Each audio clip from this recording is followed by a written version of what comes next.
Why do young men lose hair, and why does it get worse as they continue to age? And are women safe?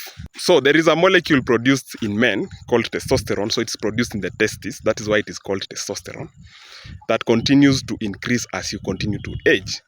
And it starts becoming bothersome concerning hair loss in your early 20s.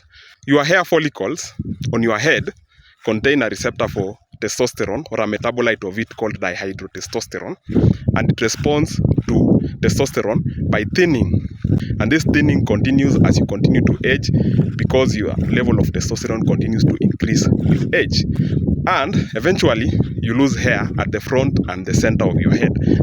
The technical terminology for this type of baldness is androgenetic alopecia, but the common terminology is male pattern baldness. But ironically, simultaneously, you are also gaining hair on the rest of your body, and that is because body hair responds differently to testosterone by thickening rather than thinning.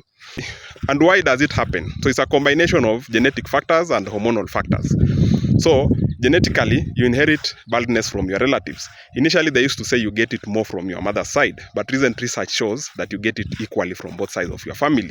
And if you have a lot of bald men in your family, it simply means that men in your family have a high level of testosterone, or they have a high sensitivity to testosterone at their hair follicles. So meaning you are actually very masculine men.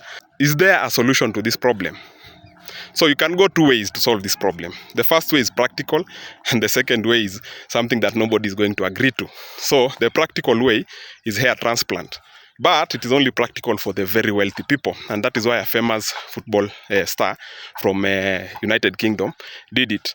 But the impractical and inhuman way is to undergo castration, which, as I said, nobody is going to agree to, especially since it has to be done at a young age before the hair loss begins. To our final question, are women safe? Mostly they are safe, but in some cases they are not safe.